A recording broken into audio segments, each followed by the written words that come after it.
வணக்கம், நமஸ்கார், welcome back to my channel. என் பேர் உமா. இந்த வீடியோவில் இன்றைக்கி நம்ம பார்க்க போகிறது ஹிந்தியில் பயன்படுத்தப்படும் இரட்டை வார்த்தைகள். ஹிந்தி லாங்குவேஜில் 2 வேர்ட்ஸ் சேர்ந்து ஒரு மீனிங் கொடுக்குற மாதிரி நிறைய வேர்ட்ஸ் இருக்குது. இந்த 2 வேர்ட்ஸுமே தனித்தனி மீனிங் கொண்டதாக இருக்கலாம், அல்லது மீனிங்கே இல்லாமல் கூட இருக்கலாம். ஆனால் 2 வார்த்தையும் சேரும் போது வேறொரு மீனிங் வர்ற மாதிரி இருக்கும். அந்த மாதிரி வேர்ட்ஸ் தான் இந்த வீடியோவில் பார்க்க போகிறோம். ஃபர்ஸ்ட் ஒன் பார்த்திங்கன்னா நலம். நலம்க்கு ஹிந்தியில் ஹால் சால். ஹால் அப்படிங்கிறது நிலைமை, சால் அப்படிங்கிறது நம்ம நடக்கிறத குறிக்குது. ஸோ ஹால் சால் இது 2 வேர்ட்ஸு. இந்த 2 சேர்ந்ததுன்னா ஹால் சால்னு இது நலம் விசாரிக்கிறதுக்காக யூஸ் பண்ணுவோம். ஹால் சால். சென்டென்சஸ் பாருங்கள். எப்படி இருக்கீங்க அப்படின்னு கேட்குறக்கு கியா ஹால் சால் ஹே, क्या हाल चाल है. எப்படி இருக்கீங்க.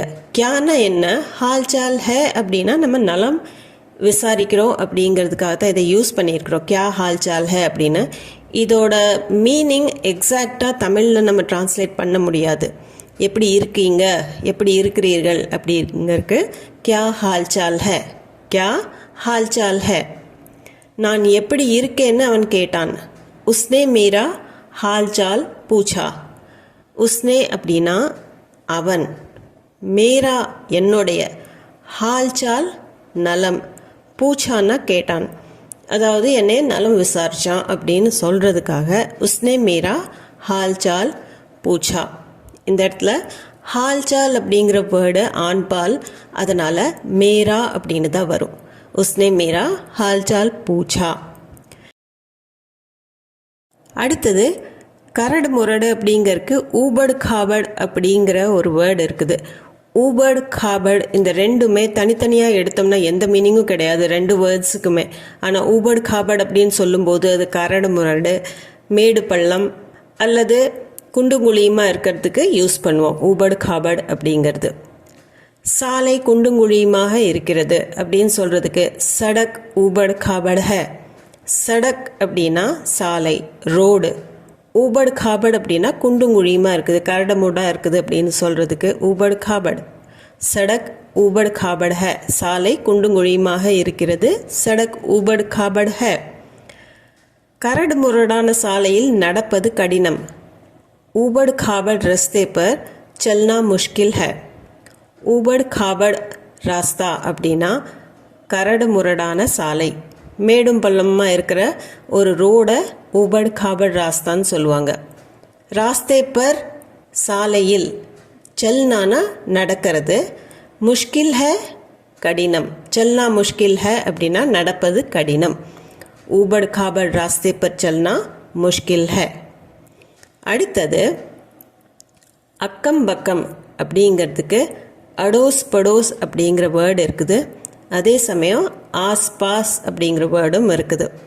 இப்போ அடோஸ் படோஸ் அப்படின்னா நம்ம வீட்டுக்கு பக்கத்தில் இருக்கிறவங்க. படோஸ் அப்படின்னா பக்கத்து வீட்டுக்காரங்க அப்படின்னு சொல்கிறதுக்கு நம்ம படோசின்னு சொல்லுவோம். ஸோ படோஸ்னா நெய்பர்ஹுட். அடோஸ்க்கு மீனிங் கிடையாது, ஆனால் நம்ம அடோஸ் படோஸ்னு சொல்லுவோம் அக்கம் பக்கம்னு சொல்கிறதுக்கு, அது வீட்டிலேருந்து சொல்கிறதுக்கு.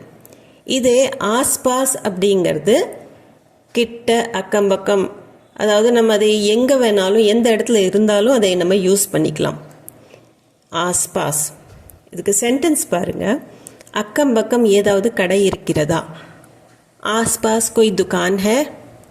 ஆஸ்பாஸ் அக்கம் பக்கம், கோய் ஏதாவது, துகான்னா கடை, ஹே இருக்கிறதா.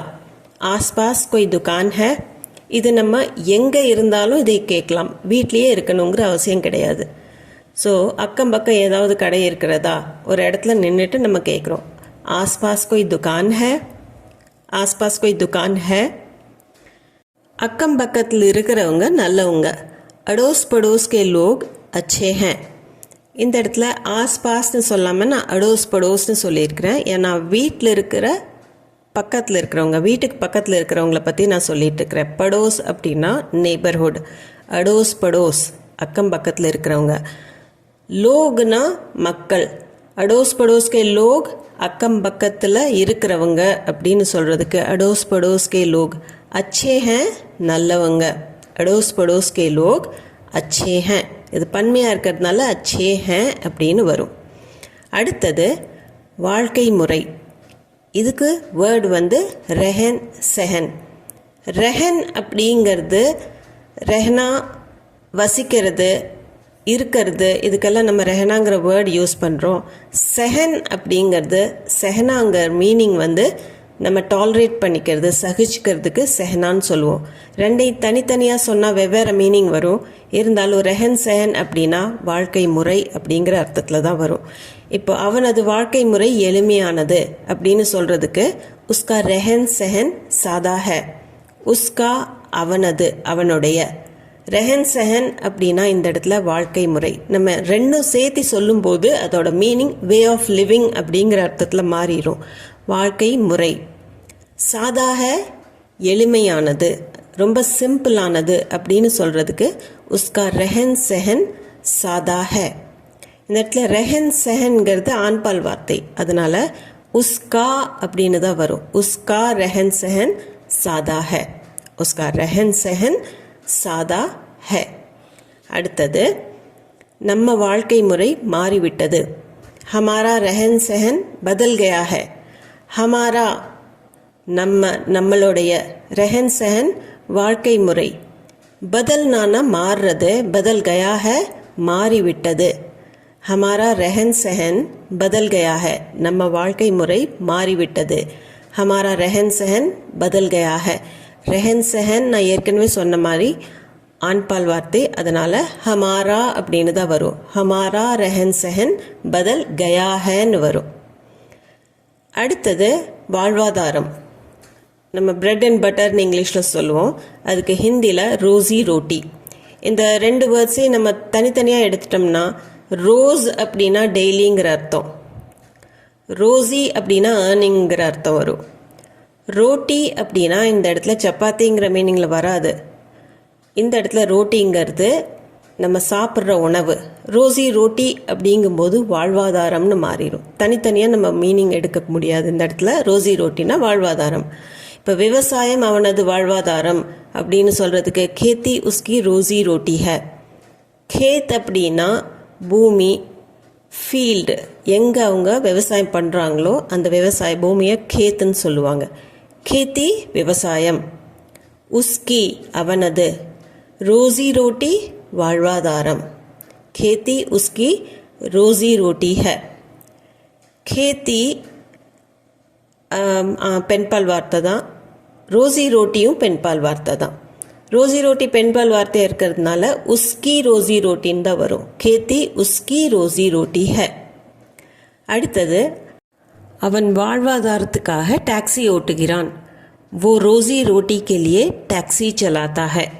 वो அப்படின்னா அவன், ரோசி ரோட்டினா வாழ்வாதாரம், ரோசி ரோட்டி கேலியே வாழ்வாதாரத்துக்காக, டாக்ஸி சலாத்தா ஹை டாக்ஸி ஓட்டுகிறான். டாக்ஸி சலானா அப்படின்னா டாக்ஸி ஓட்டுறது.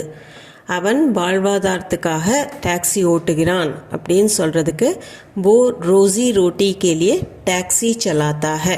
वो रोजी रोटी के लिए टैक्सी चलाता है. இது ஒரு ஆணை பற்றி சொல்கிறோம். பெண்ணை பற்றி சொல்லணுன்னா वो रोजी रोटी के लिए टैक्सी चलाती है அப்படின்னு வரும். அடுத்தது வீடு, குடும்பம், இந்த ரெண்டும் சேர்ந்து घर बार அப்படிங்கிற ஒரு வேர்டு இருக்குது.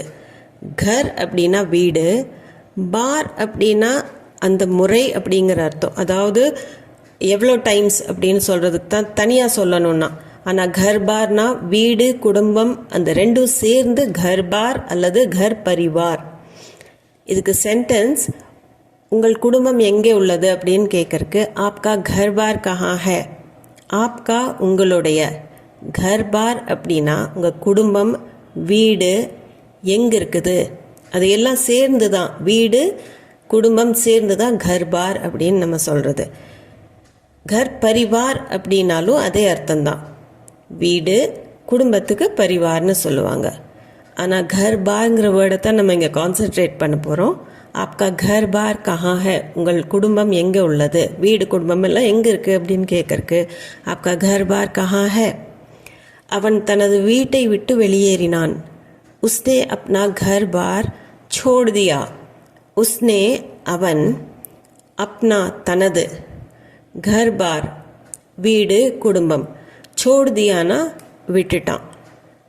இந்த இடத்துல வீட்டை விட்டு வெளியேறிட்டான் அப்படின்னு சொல்கிறதுக்கு छोड़ दिया, அதை விட்டுட்டு போயிட்டான் அப்படின்னு சொல்கிறதுக்கு தான் छोड़ दिया. उसने अपना घर बार छोड़ दिया. उसने अपना घर बार छोड़ दिया. அடுத்தது கோணல் மாணல் அல்லது வளைந்து நெளிந்து அப்படிங்கிறதுக்கு டேடா மேடா அப்படிங்கிற ஒரு வேர்டு இருக்குது. டேடா அப்படின்னா அதுக்கு மீனிங் இருக்குது, கோணையாக இருக்கிறதுக்கு டேடான்னு சொல்லுவாங்க. மேடாவுக்கு மீனிங் கிடையாது. டேடா மேடா அப்படின்னு சேர்ந்து சொல்லும்போது கோணல் மாணலாக இருக்குது, வளைஞ்சு நெளிஞ்சிருக்குது. இப்போ பாதை வளைந்துள்ளது, ராஸ்தா டேடா மேடாக. இந்த ரோடு ரொம்ப கோணல் மாணலாக இருக்குது, ரொம்ப வளைஞ்சு நெளிஞ்சு போகுது அப்படின்னு சொல்கிறதுக்கு ராஸ்தா டேடா மேடாக. ராஸ்தா அப்படின்னா பாதை, டேடா மேடானா வளைந்து நெளிந்து இருக்கிறது. ராஸ்தா டேடா மேடாக. ராஸ்தாங்கிறது ஆண்பால், அதனால் நம்ம டேடா மேடா அப்படின்னு யூஸ் பண்ணியிருக்கிறோம். இது ஆண்பால் பெண்பாலுக்கு தகுந்த மாதிரி மாறும் டேடா மேடா. அடுத்தது பாருங்க, காகிதத்தில் வளைந்த கோடுகள் உள்ளன. காகஸ் பர் டேடி மேடி ரேகாயே ஹேன். காகஸ் அப்படின்னா காகிதம், காகஸ் பர் காகிதத்தில். டேடி மேடி அப்படின்னா வளைஞ்சு நெளிஞ்சு கோணல் மாணலா. ரேகா அப்படின்னா லைன்ஸ் கோடுகள். ரேகாய் அப்படிங்கிறது பன்மை, கோடுகள் அப்படின்னு சொல்கிறது. கோடுனா ரேகா, கோடுகள்னா ரேகாய். ரேகாய் ஹே அப்படின்னா கோடுகள் உள்ளன.